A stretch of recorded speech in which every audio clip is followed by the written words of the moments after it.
मामला ये है कि जब बांग्लादेश जो पहले पूर्वी पाकिस्तान के नाम से जाना जाता था और बाद में जो वहाँ 1971 में शेख मुजीबुर रहमान के नेतृत्व में जो आंदोलन अवामी लीग के द्वारा हुआ, उसके बाद जो उस वक्त हमारे भारत की जो प्रधानमंत्री थी और उनका हस्तक्षेप हुआ और एक नए राष्ट्र जो है बांग्लादेश का उदय हुआ।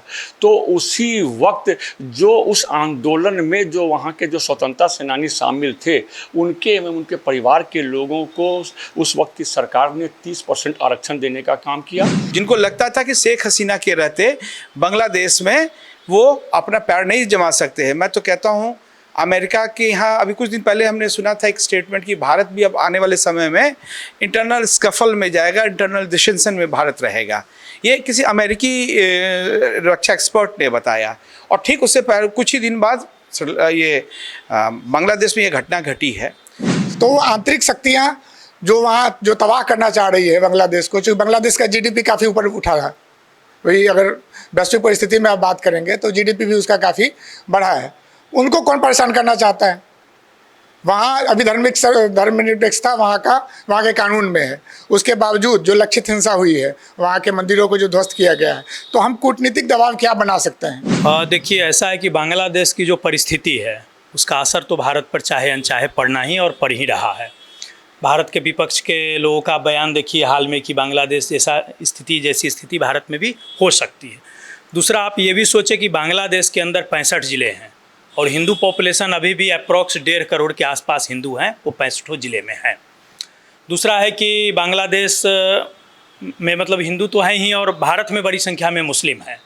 तो जो घटनाएं हो रही हैं, खासकर बॉर्डर पर जो आ रहे हैं, केवल हिंदू ही नहीं हैं, इस आड़ में बहुत सारे लोग घुसपैठिए भी हैं जो इस पार आना चाहते हैं। नमस्कार, आप फर्स्ट लुक बिहार देख रहे हैं और मैं हूं अभिषेक रंजन। आज खास करके मुद्दा है बांग्लादेश में जो वर्तमान स्थिति है, जिस प्रकार से वहां के प्रधानमंत्री इस्तीफा देकर भारत में शरण ले ली है, उसके बाद बांग्लादेश की स्थिति जो है काफ़ी बद से बदतर हो गई है। वहाँ पर हिंदुओं पर भी अत्याचार हो रहा है, मंदिर तोड़े जा रहे हैं। ऐसे में हमारे साथ बातचीत करने के लिए आज हमारे साथ मेहमान पैनल मौजूद है, 6 मेहमान हैं। वही बात करेंगे। रविंद्र प्रसाद सिंह भाजपा के वरिष्ठ नेता है, स्वामी दिन पोभानंद भारत सेवा आश्रम के हैं, वही बात आ देंगे। रंगेश ठाकुर जो आरएसएस से है और अमीय भूषण लेखक स्तंभकार। इसके साथ साथ राइस साइद इकबाल मुन्ना जो राजद से है और सुबोध कुमार जो जदयू नेता है। सभी जो मेहमान हैं उनसे बातचीत करेंगे कि बांग्लादेश की वर्तमान स्थिति क्या है। तो सबसे पहले सर से बात करेंगे। सर, जिस प्रकार के वर्तमान स्थिति है, क्या लग रहा है? देखिए, स्थिति तो बहुत ही बुरी है और सबसे बड़ी बात ये सोचने की है कि बांग्लादेश और भारत की जो सीमा है, करीब 4096 किलोमीटर सीमाएँ भारत की बांग्लादेश से सटती हैं। बांग्लादेश के केवल पूर्वी हिस्से का एक थोड़ा सा क्षेत्र जो है वो छोड़ दे तो पूरा का पूरा भारत से वो घिरा है, जल और थल दोनों तरफ से। तो बांग्लादेश में जो घटना हो रही है, कहीं न कहीं वो भारत के दृष्टि से भी बहुत चिंतापूर्ण है कि भारत के आर्थिक हित, सामरिक हित ही नहीं, भारत के आंतरिक और बाह्य सुरक्षा को भी इससे समस्या और खतरा है। क्या लग रहा है वहाँ की प्रधानमंत्री अब यहाँ पे शरण ली हुई है, यानी कहीं बांग्लादेश के कुछ नेता है उनका बयान आ रहा अटपटा? बयान तो अटपटा नहीं कहेंगे। दरअसल जो बांग्लादेश में जो सत्ता का परिवर्तन हुआ है, तो जैसे विषय था एक आरक्षण का मुद्दा, और आरक्षण का मुद्दा बांग्लादेश के अंदर कोई नया मुद्दा नहीं रहा है। बांग्लादेश में आरक्षण का मुद्दा 30% वहाँ जो बांग्लादेश मुक्ति संग्राम के जो लोग थे उनको आरक्षण मिल रहा था, ये मुद्दा बहुत दिनों से था। और वहाँ खालिदा जिया की सरकार आई हो या फिर शेख हसीना की सरकार आई हो, दोनों के समय आरक्षण का मुद्दा चलता रहा है। यहाँ तक कि आरक्षण के मुद्दे को लेकर के बांग्लादेश के सर्वोच्च न्यायालय का भी पहले निर्णय आया है। और अभी तो आंदोलन के बीच मतलब जो निवर्तमान प्रधानमंत्री थी शेख हसीना, उनके तरफ से पहल भी की गई थी कि बैठ करके इसको सुलझाते हैं। तो आरक्षण का मुद्दा एक व्यवस्था से जुड़ा मुद्दा है, कोई ऐसा मुद्दा नहीं है और वो मुद्दा कोई आज से नहीं था। बांग्लादेश जब से बना है 71 के बाद से वो मुद्दा चला रहा था। तो इसमें कहीं ना कहीं बाहरी शक्तियाँ और एक संभावना है कि पश्चिमी शक्तियों ने इसमें जो है बांग्लादेश में जो जिस प्रकार तख्ता पलट हुआ है उसमें उनकी भूमिका बिल्कुल दिखती है। भाजपा का वरिष्ठ नेता है रविंद्र प्रसाद सिंह जी। सर, क्या लग रहा है बांग्लादेश की स्थिति? बांग्लादेश की स्थिति बहुत अच्छी नहीं है, लेकिन जो वहाँ हुआ अभी, जैसा कि हम वक्ताओं ने कहा कि साहब वहाँ पश्चिमी देशों का इन्वॉल्वमेंट है और शेख मुजीबुर रहमान के मूर्ति को तोड़ना यह प्रदर्शित करता है कि वहाँ की जो क्षमता है, जो शक्तियाँ हैं, आरक्षण एक मुद्दा था, आरक्षण की मुद्दा अन्य देशों में है, भारत में भी है, वहाँ भी थी। उसको शेख मुजीब ये वर्तमान प्रधानमंत्री ने सॉल्व करने की बात कही, सर्वदलीय बैठक बुलाने की बात कही, बैठ के हल करने की बात हुई। लेकिन उसके पीछे जो एक ताकत है, जो पूरे भारत के सीमांत में देखिए, पश्चिम उत्तर दक्षिण लंका में हुआ, म्यांमार में हुआ, अभी हमारे मणिपुर की घटना सामने ज्वलंत है, वहाँ उत्पात मचाया गया, पाकिस्तान में होता है। तो ये चीज़ें जो हो रही है, रसिया और यूक्रेन का झंझट चल रहा है, ये तमाम भारत चूँकि क्षमता और बल में मजबूत होता दिख रहा है, हर क्षेत्र में भारत की उपस्थिति अच्छी हो रही है, इसलिए पश्चिमी देश के जो देश हैं, जो बाहुबली कहलाते हैं, उनको ये चीज़ अच्छा नहीं लग रहा है, उनकी उत्पाद इसमें निहित है। लेकिन मैं तो अपील करूंगा कि भाई हमारे यहाँ जो सौहार्द बनता है, अनेक विपक्षी दल के लोग ने भी कई तरह की बातें की, उसकाने की बात की, लेकिन भारत एक जो गंगा जमुनी तहजीब है उसको निभाने का काम करता है। ठीक है, छिटपुट घटनाएं होती है, तहजीब है, लेकिन हमारे यहाँ यह घटना नहीं हो सकती है।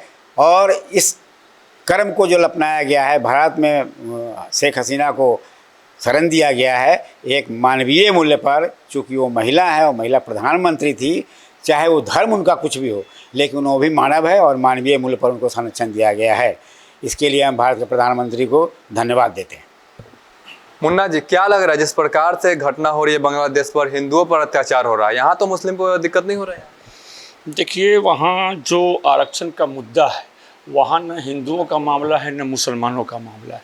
मामला ये है कि जब बांग्लादेश जो पहले पूर्वी पाकिस्तान के नाम से जाना जाता था और बाद में जो वहाँ 1971 में शेख मुजीबुर रहमान के नेतृत्व में जो आंदोलन अवामी लीग के द्वारा हुआ, उसके बाद जो उस वक्त हमारे भारत की जो प्रधानमंत्री थी और उनका हस्तक्षेप हुआ और एक नए राष्ट्र जो है बांग्लादेश का उदय हुआ, तो उसी वक्त जो उस आंदोलन में जो वहाँ के जो स्वतंत्रता सेनानी शामिल थे, उनके एवं उनके परिवार के लोगों को उस वक्त की सरकार ने 30% आरक्षण देने का काम किया और 40% आरक्षण जो है वहाँ जो पिछड़ा जिला था उनको दिया और 10% महिला को दिया। इस तरीके से 1971 से जो है वहाँ पे 80% आरक्षण चल रहा था। लेकिन 1976 ईस्वी में आते आते जो है जो 40% पिछड़ा जिला को था उसको घटा करके जो है 20% कर दिया गया। फिर उसके बाद जब 2009 में जब शेख हसीना की सरकार जो है सो बांग्लादेश में बनती है, तो उन्होंने जो पहले उन स्वतंत्रता सेनानियों के जो संग्राम में शामिल थे उनके और उनके परिवार के यानी बाल बच्चे को नौकरी मिली। लेकिन 2009 में उन्होंने जो है घोषणा कर दिया कि अब जो है यहाँ पर जो है उनके पोता पोतियों को भी नौकरी मिलेगी। बाद में जो है फिर 1% आरक्षण जो है विकलांग लोगों को जो है 2012 में बढ़ाया गया। लेकिन 2018 में वहाँ के छात्रों ने जो है 4 महीने तक आंदोलन जारी रखा, तो शेख हसीना की सरकार ने जो है आरक्षण को समाप्त कर दिया। लेकिन ये 2024 में 5 जून को जिस तरीके से हाई कोर्ट ने जो है फिर से सरकार को ये निर्देश किया कि जो 56% जो आपके यहाँ आरक्षण था उसको लागू किया जाए, तो शेख हसीना की सरकार जो है सुप्रीम कोर्ट गई, जहाँ सुप्रीम ये सारा विवाद जो हो रहा है, जो सुप्रीम कोर्ट ने 21 जुलाई 2024 को ये आदेश दे दिया, अपने ऑर्डर पास कर दिया कि अब सिर्फ 5% उन स्वतंत्रता सेनानियों के जो है परिवार के लोगों को आरक्षण मिलेगा और 2% को अन्य लोगों को मिलेगा। जैसे ही ये मामला आया, वहाँ जो है आंदोलन जो है अपने चरम सीमा पर चला गया, जिसका नतीजा है कि आपको 5 अगस्त को वहाँ शेख हसीना जो है भाग करके भारत आई। ये भारत एक ऐसा देश है जो सभी को गले लगाता है, चाहे वो किसी भी जाति किसी भी मज़हब के मानने वाले लोग क्यों नहीं हो।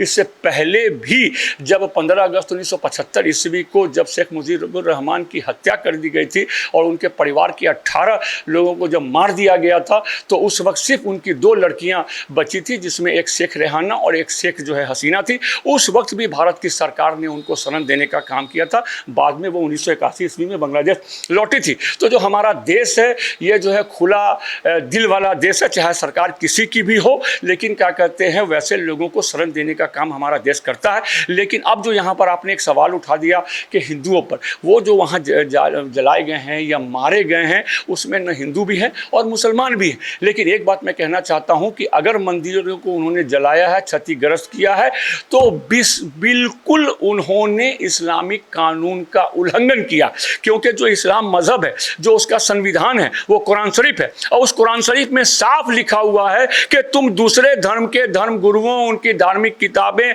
या वो जिनको ईश्वर मानते हैं उनके बारे में भला बुरा नहीं कहो। जब हमारा धर्म इस्लाम कंप्लीटली मना करता है कि उनके बारे में भला बुरा नहीं कहो, और ऐसी स्थिति में किसी धर्म के पूजा स्थल को क्या कहते हैं जलाना या क्षतिग्रस्त करना, ये बिल्कुल गलत है। हम लोग इसकी घोर निंदा करते हैं। स्वामी जी, क्या लग रहा है वर्तमान स्थिति कब तक सुधरेगा? अभी सुधरने के बाद क्या है, गुरुजी पूर्णानंद जी पहले ही दूरदृष्टि में देखा था कि हिंदू लोग कमज़ोर है और उसको एकत्रित करने के लिए बहुत सारे हिंदू मिलन मंदिर बनाया कि हिंदू लोग कम से कम, जैसे मुस्लिम मस्जिद में जाता है, हिंदू लोग कम से कम एकत्रित तो होगा हिंदू मिलन मंदिर में, जिस पे सुविधा असुविधा सब लोग डिस्कस करें। लेकिन आज जो स्थिति है बांग्लादेश में, जो गुरुजी का अपना जन्मभूमि बांग्लादेश में है, वहाँ का स्थिति ऐसे हो रहा कि देख के मेरा खेद हो रहा कि वहाँ का हिंदू लोग क्यों देश छोड़ के आ रहा है। जैसे मैं पहले सवाल एक है कि शेख हसीना देश छोड़ दिया कि देश शेख हसीना को छोड़ा दिया है, ये मेरा सवाल है कि उसको देश छोड़ के जाना पड़ा कि वो खुद देश छोड़ दिया, ये तो मेरा पता नहीं चल रहा। कोई बोला कि शेख हसीना देश छोड़ के चल गया, ठीक है, उसका छात्रों को जो कोटा आंदोलन था तो वो तो स्वीकार कर लिया, तो अभी वो देश छोड़ने के बाद अभी अराजक क्यों है? मेरा सवाल ये है, जब शेख हसीना को भाई हटाओ, देश छोड़ दो, ऐसे बात है। सेना प्रधान भी बोला है कि तुम 45 मिनट टाइम दिया, इसी टाइम में तुम देश छोड़ के चल जाओ। लेकिन मेरा बात है, ठीक है, शेख हसीना मान लिया कि देश छोड़ दिया, लेकिन देश छोड़ने के बाद अभी देश का स्थिति ऐसे क्यों हुआ और जो क्यों हुआ? जो देश को जो संपत्ति है उसको क्यों बर्बाद किया? मेरा बात ये नहीं है कि कोई धर्मों के बारे में नहीं बोलूँगा, देश का जो संपत्ति है, मुझे बार जो देश का जो जाति था तो उसका मूर्ति जाल तोड़ फोड़ कर दिया। जो वहाँ का जो सरकारी जो संपत्ति था, जो सेवा सदन था, वो सब भी जो है तोड़ फोड़ किया है। ये मेरा अच्छा नहीं लगा, क्योंकि छात्रों का बात नहीं है, इसमें कोई दूसरा कोई बात हो रहा है, तो एक क्वालिटीज बात है। तो इसीलिए मेरा बोलने के बाद और एक बात ये है, आज के दिन में जो बांग्लादेशी लोग भारत में आने के लिए बॉर्डर में खड़ा है, वो ज़्यादा हिंदू है, और वो लोग क्यों खड़ा है, क्यों आना चाहते हैं, वहाँ क्या परेशानी है? तो इसीलिए वो बांग्लादेशी जो सरकार है, जो उसको बाद अभी जो क्षमता दिया गया, शासन दिया गया है, जो शासन लिया है, वो क्यों वो लोग का कंट्रोल नहीं कर पाया? इसलिए वो लोग खुद कंट्रोल करे तो हमारा परेशानी नहीं होता, हम लोग का दुख नहीं होता, हम लोग का खेद नहीं होता। लेकिन हम लोग बांग्लादेश सरकार को बोलना चाहते हैं, तुम्हारा देश का जो हिंदू मुस्लिम बौद्ध जो जाति है, सबको लेकर के तुम चलना चाहते हैं तो सबको संभाल के ठीक ठाक रखो, जैसे विश्व का ऐसे चिंता में नहीं आना चाहिए। सुबोध जी, ऐसा तो नहीं है कि मतलब कि टारगेट किया जा रहा, सिर्फ हिंदू को टारगेट किया जा रहा हिंसा के बहाने? देखिए, हालात बहुत मुश्किल वाले हैं। आप जैसा कह रहे थे और अन्य वक्ताओं ने बताया कि बहुत सुनियोजित साजिश है। अगर आरक्षण का मामला था तो बहुत लंबे दिन से चल रहा था।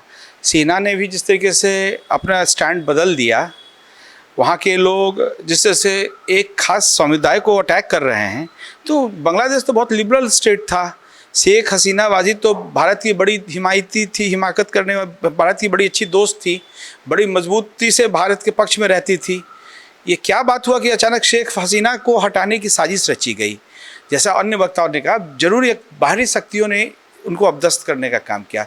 जिनको लगता था कि शेख हसीना के रहते बांग्लादेश में वो अपना पैर नहीं जमा सकते हैं, मैं तो कहता हूँ अमेरिका के यहाँ अभी कुछ दिन पहले हमने सुना था एक स्टेटमेंट कि भारत भी अब आने वाले समय में इंटरनल स्कफल में जाएगा, इंटरनल डिस्टेंशन में भारत रहेगा। ये किसी अमेरिकी रक्षा एक्सपर्ट ने बताया। और ठीक उससे पहले कुछ ही दिन बाद ये बांग्लादेश में ये घटना घटी है। बांग्लादेश में ये भी कहा जाता था कि अमेरिका अपना मिलिट्री बेस बनाना चाहती थी बांग्लादेश के, शेख हसीना वाजिद ने उसे मना कर दिया।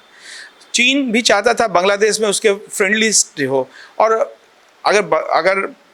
अगर शेख हसीना वाजिद जाती है तो आएंगी खालिदा ज़िया, और खालिदा ज़िया का हमेशा कट्टरपंथियों से भी उनका रहा है, चीन से भी रहा है, पाकिस्तान से भी रहा है उनका, तो भारत के लिए तो बहुत कष्ट वाले समय है।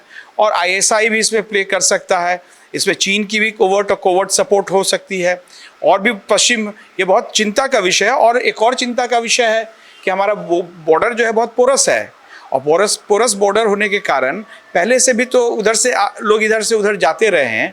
तो अगर मास एक्सोडस होता है, जैसे शरणार्थियों के जब बोल रहे हैं, खास करके हिंदुओं का एक एक्सोडस होगा, तो बहुत भारी संख्या में वहाँ से लोगों को आना पड़ेगा, और यहाँ पे 2-3 करोड़, तो उसकी भी तैयारी, उसके कारण क्या दिक्कतें आएंगी। तो भारत सरकार सब चीज़ की गंभीरता से समीक्षा कर रही है। माननीय प्रधानमंत्री जी ने एक स्टैंड लिया है। सबसे पहले तो उनको मैं साधुवाद देता हूँ कि उन्होंने हसीना जी को, शेख हसीना को उन्होंने भारत में राजनीतिक शरण दिया, पॉलिटिकल एसाइलम दिया, और इसके बाद अब भारत ने स्टैंड लिया कि अब उनसे बार बार वो अब स्टैंड आने वाले समय में हमें ये चिंता करनी है कि हमारी जो चुनौतियां हैं उसको हम कैसे, सरकार जरूर इस बारे में काम कर रही होगी। और बिहार एक ऐसा स्टेट है जिसका बॉर्डर उससे सटा हुआ है, तो बिहार के बीच जो पूर्वांचल सीमांचल के ज़िला हैं वो बांग्लादेश से जुड़े हुए हैं, तो हम लोग के लिए भी चिंता का विषय है। तो इन मुद्दों पे बहुत विस्तृत समीक्षा करके एक बड़ा स्टैंड लेना पड़ेगा हम लोग को, और वो स्टैंड ऐसा होना चाहिए जिसमें हमको देखना होगा अगर ज़रूरत पड़े तो बांग्लादेश के अंदर भी जाके हम लोग को अपना ओवर्ट और कोवर्ट ऑपरेशन करना पड़ेगा। वो कौन सी शक्तियाँ हैं जो बांग्लादेश में पॉलिटिकल इंस्टेबिलिटी लाना चाहती हैं, उनको चिन्हित करके हम लोग को भी उसी अनुरूप कार्रवाई, क्योंकि ये कहीं ना कहीं भारत को टारगेट करके ये सारी राजनीति हो रही है। जो जैसा मुन्ना भाई ने बताया कि शायद वो तो आरक्षण कोई मामला है नहीं, आरक्षण को तो सुप्रीम कोर्ट ने उसको लागू किया, लेकिन कोर्ट के यहाँ अपील में गई सरकार। अगर आरक्षण ही इतना मुद्दा रहता तो एक चीज़ है जो जिस तरीके से कट्टरपंथी शक्तियाँ वहाँ पे उभर रही है, जो उसके जो सेकुलर फैब्रिक है उसको जिस तरीके से तोड़ा गया है, इसमें कहीं ना कहीं इसमें बहुत चिंता का विषय है। इसलिए बांग्लादेश की इस चिंता को हम लोग ऐसे ही नहीं छोड़ सकते, इसको हल्के से नहीं लिया जा सकता। आने वाले समय में भारत के लिए भी गंभीर परिणाम होंगे, इसलिए अभी हम लोग को बहुत माकूल इसका जवाब देना चाहिए। मजबूती से शेख हसीना के साथ रहना होगा हम लोग को, और वैसी शक्तियाँ जो शेख हसीना को अपदस्त करके बांग्लादेश में अपनी राज्य स्थापित करना चाहिए, उनको चिन्हित करके हम लोग को भी प्रोएक्टिव काम करना पड़ेगा वहाँ पे, और काउंटर ऑफेंसिव मेजर्स वहाँ के लिए ज़रूरी हो गए हैं। रंगेश ठाकुर जी है, जिस प्रकार से बांग्लादेश पे जो हिंदू है बॉर्डर की तरफ बढ़ रहे हैं, इंडिया की तरफ, इंडिया में चाह रहे हैं किसी प्रकार से प्रवेश हो जाए क्योंकि यहाँ पे हमको शरण मिलेगा, यहाँ पे रक्षा होगा, कि वहाँ पे अत्याचार हो रहा है। बांग्लादेश में सत्ता परिवर्तन के आंदोलन के दौरान जो लक्षित हिंसा हुई है, खासकर जो वहाँ की माइनॉरिटी है, हिंदू हैं, बौद्ध हैं, उनके जान माल की, उनके महिलाओं के साथ उत्पीड़न हुआ है, और वही नहीं उनके व्यवसाय को भी क्षति पहुँचाई गई है। ये गंभीर चिंता का विषय है भारत के लिए, क्योंकि वहाँ की जो स्थिति है उसके लिए हम लोगों को अभी क्या है कि अगर हम आर्थिक की बात करते हैं, हमारा आर्थिक भी इन्वेस्टमेंट काफ़ी है वहाँ, हमारा सांस्कृतिक भी, दोनों का अगर देखेंगे, वहाँ के हिंदू है, यहाँ का है, तो सांस्कृतिक भी हम लोग की समानताएं हैं। जो भौगोलिक परिस्थिति है, अभी अमीर जी ने बताया कि वहाँ 4000 किलोमीटर की जो सीमा है वो हमारी खुली हुई सीमा है, जहाँ से वो इन्फिल्ट्रेशन भी होता है। तो हम लोगों को काफ़ी गंभीरता से और फूक फूक के कदम रखते हुए, क्योंकि हमारा इन्वेस्टमेंट भी बहुत बड़ा है वहाँ, तो वो आंतरिक शक्तियाँ जो वहाँ जो तबाह करना चाह रही है बांग्लादेश को, क्योंकि बांग्लादेश का GDP काफ़ी ऊपर उठा है, वही अगर वैश्विक परिस्थिति में आप बात करेंगे तो GDP भी उसका काफ़ी बढ़ा है। उनको कौन परेशान करना चाहता है? वहाँ अभी धर्मनिरपेक्षता वहाँ के कानून में है, उसके बावजूद जो लक्षित हिंसा हुई है, वहाँ के मंदिरों को जो ध्वस्त किया गया है, तो हम कूटनीतिक दबाव क्या बना सकते हैं?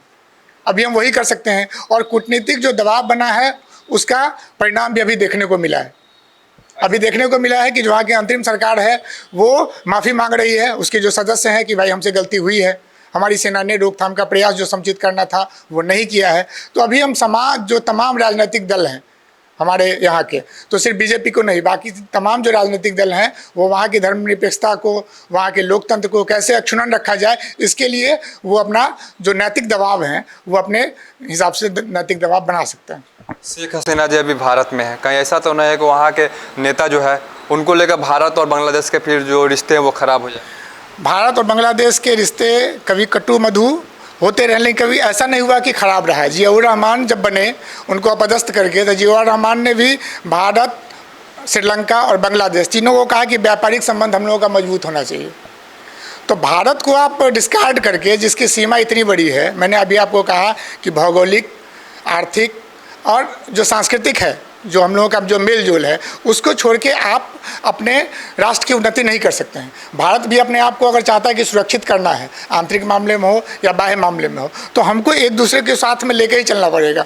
पड़ोसी आपका कितना भी गड़बड़ आदमी रहे, क्या पड़ोसी को नहीं बदल सकता। अटल जी ने कहा था कि पड़ोसी को बदलने की हमारे पास सामर्थ्य नहीं है। उसके साथ रिश्ते को हम कैसे बना सकते हैं, उसको कैसे आगे बढ़ा सकते हैं, ये देखने की बात है। अभी पूरे भारत के लोगों को एक साथ एक फोरम पे आके, और वहाँ जो मानवाधिकारों का हनन हो रहा है, सिर्फ मानवाधिकारों का ही हनन हो रहा है, महिलाओं के प्रति जो लक्षित हिंसा हो रही है, उसको कैसे बचाया जाए, इसके लिए हम सबको प्रयास करना चाहिए। अमीय भूषण जी से सवाल लेंगे सर, जिस प्रकार से अभी जो वर्तमान स्थिति है, जिस प्रकार से लोग इंडिया की तरफ बढ़ रहे हैं, तो क्या लग रहा है कि ये जो कंट्रोवर्सी है, क्या इंडिया में भी इस प्रकार से उम्मीदें जताई जा रही हैं? बहुत सारे नेता बयान दे रहे हैं। देखिए, ऐसा है कि बांग्लादेश की जो परिस्थिति है, उसका असर तो भारत पर चाहे अनचाहे पड़ना ही और पड़ ही रहा है।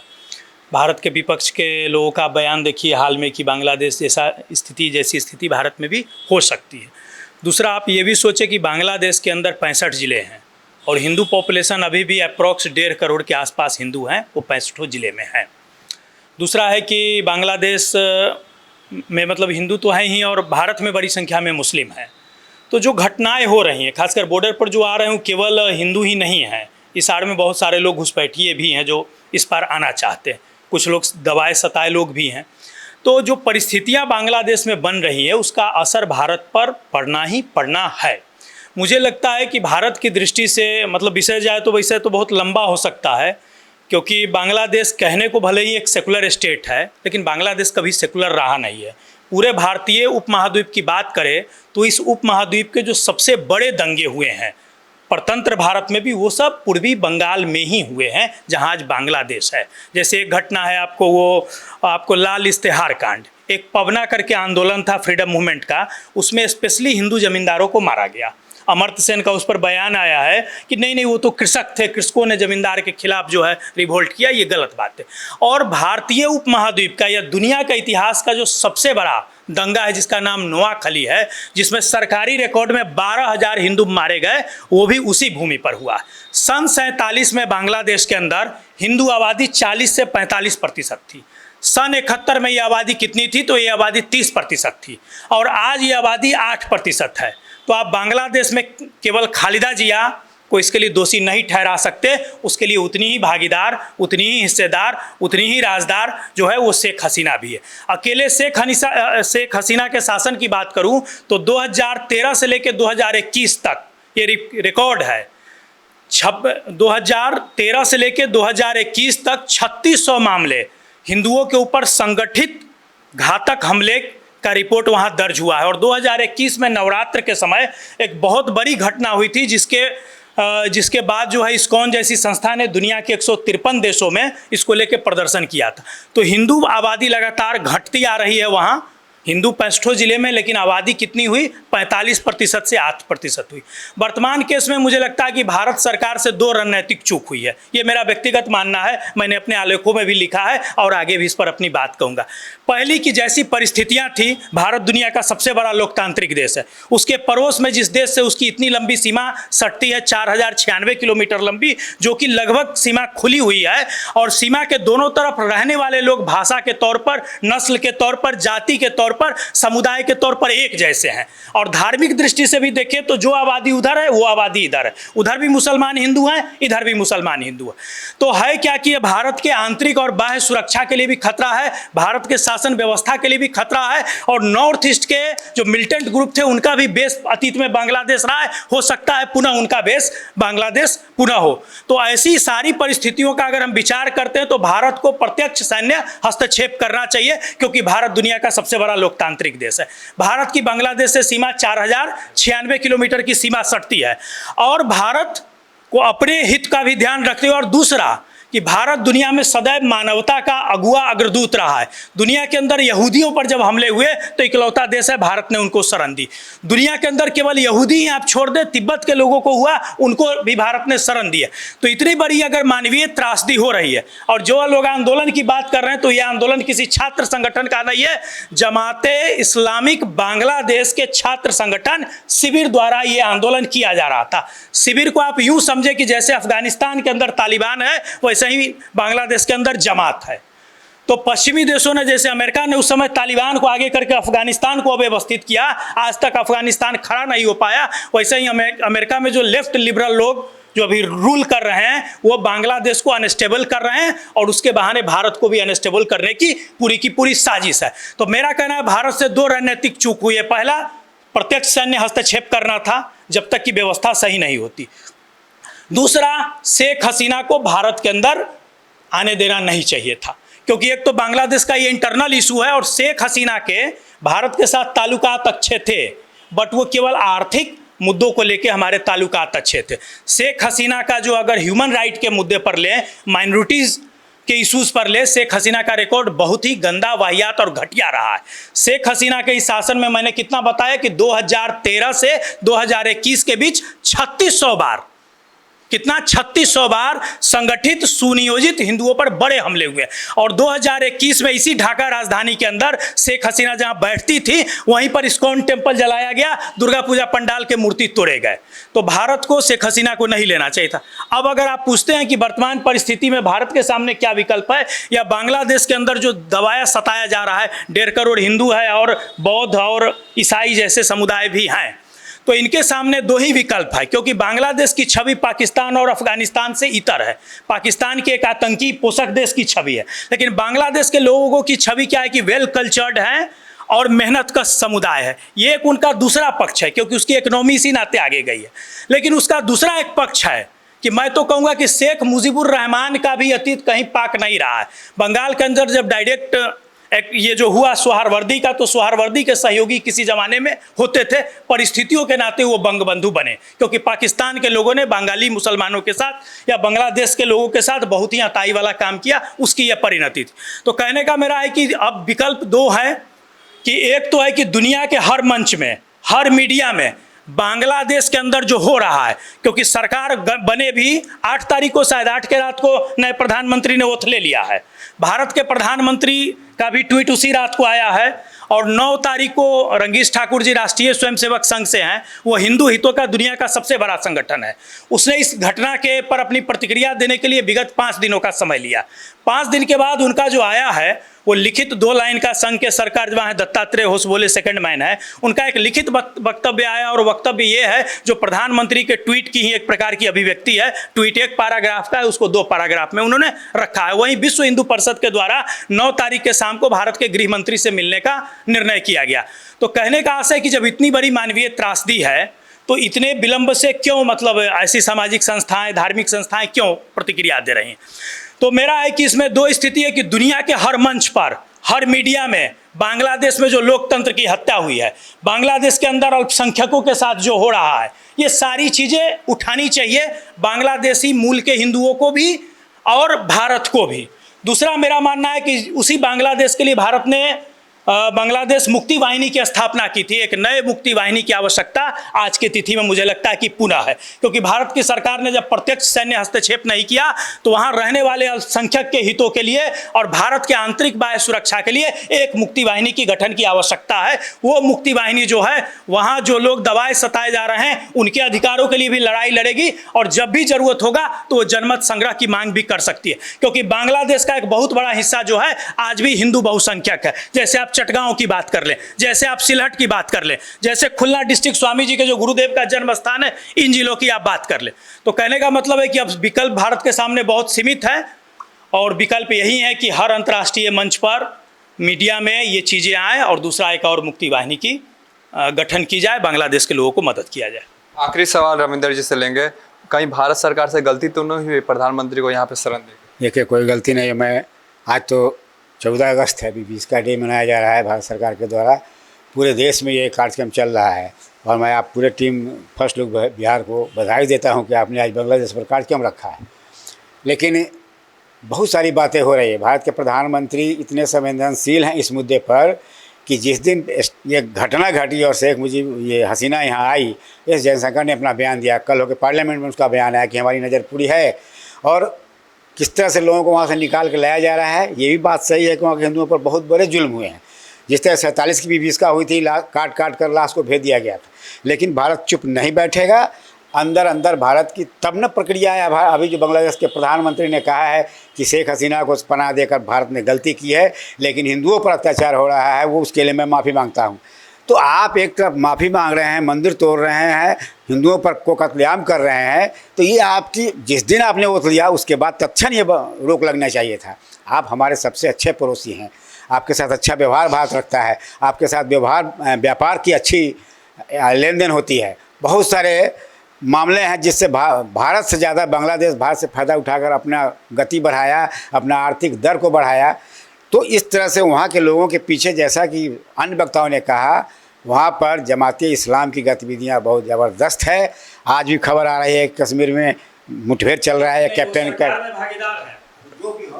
वो सरकार में उसके मंत्री बने हैं जमाते इस्लाम के। लेकिन इस पर भारत सरकार की पूरी नज़र है, गृह मंत्रालय भी पूरी नज़र रखे हुए और इसका मुंह तोड़ जवाब मिलेगा, हमें घबराने की जरूरत नहीं।